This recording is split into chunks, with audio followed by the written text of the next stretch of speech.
Hello, my name is Bret Wood, and I am the writer-director of The Little Death. You needn't be afraid.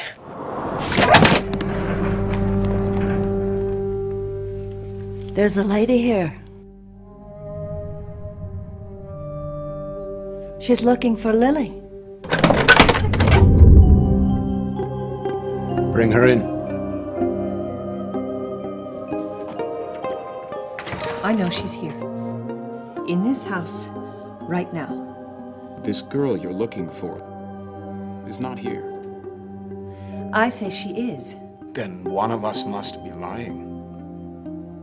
The Little Death is a period piece, a theatrical adaptation about a woman, a reform worker in the early 1900s, who goes to a brothel to rescue a woman whom she is believing to be held there in sexual captivity, and then engages in a sort of battle of wits with the man who runs the brothel. And while they argue, some other things transpire, and I don't want to give too much away, but everyone has their value systems somewhat shaken by the end of it, and there will be a little death before the end of the film, whether it's literal, figurative, or metaphoric.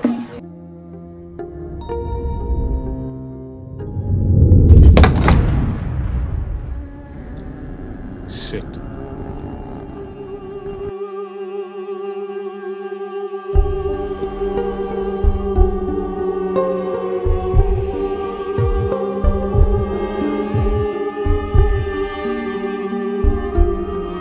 She's here? Is she here?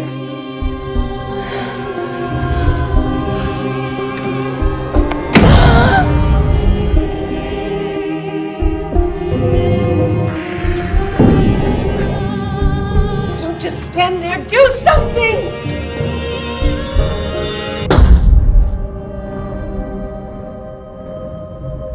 We killed her.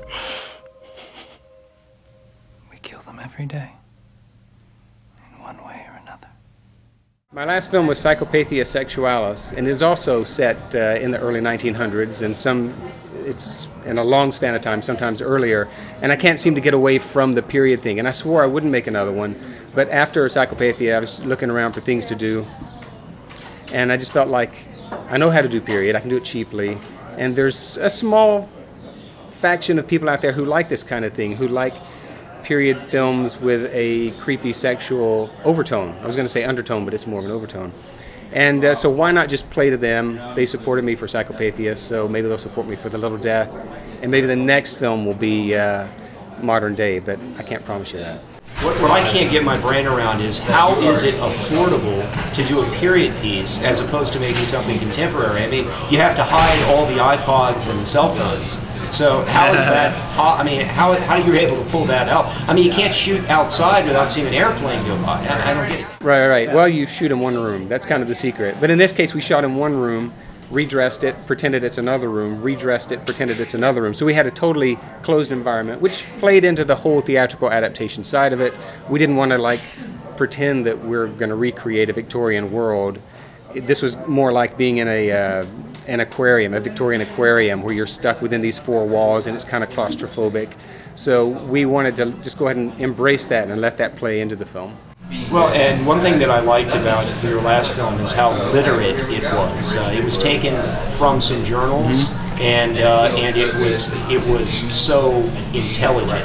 And I say that with all due respect, because the content could be easily categorized as sexploitation, and it's not that at all, is it? Or would you characterize it as that? No, and a lot of people are disappointed that the films are not more titillating, but that's not really my point. To me, I like to present sex as not a fun thing to do necessarily, but more a thing of mystery, this thing that comes from deep inside you and you don't know why it compels you to do the things you do. I feel like in cinema and in modern culture, sex has been way too demystified. It's too accessible, it's too explained, it's become almost clinical.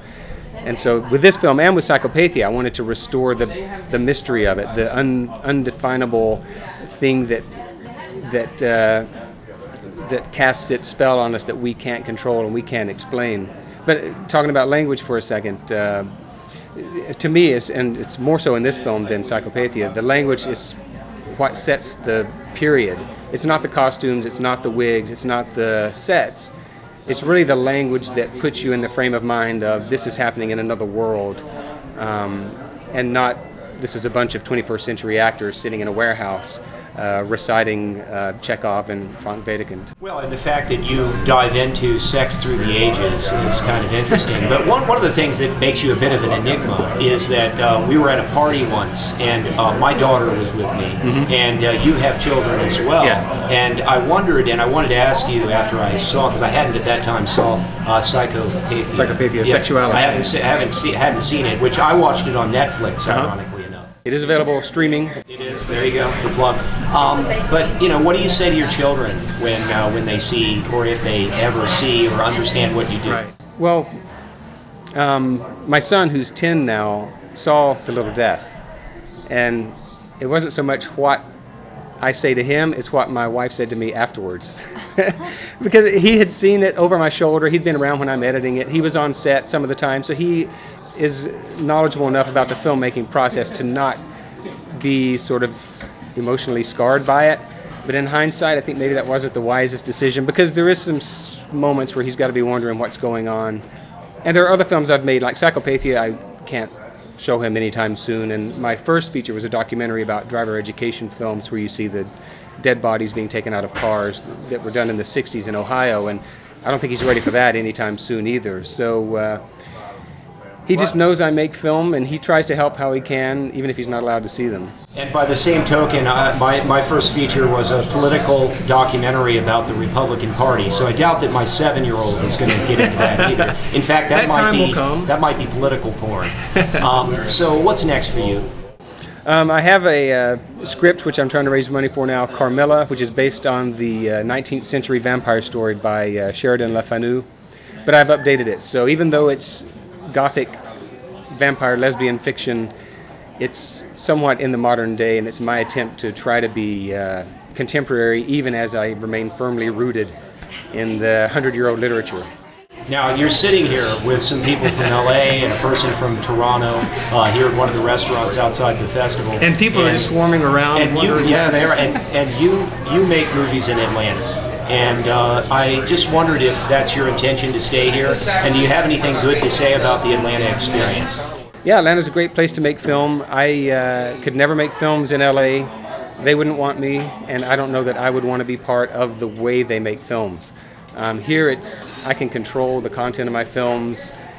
Everyone who works on my films has significant input into the films. There are no drones, there are no people just doing a job. Everyone has to believe in a project to give up their time or sell their time for substandard wages. So, including the elder statesman Steve Warren.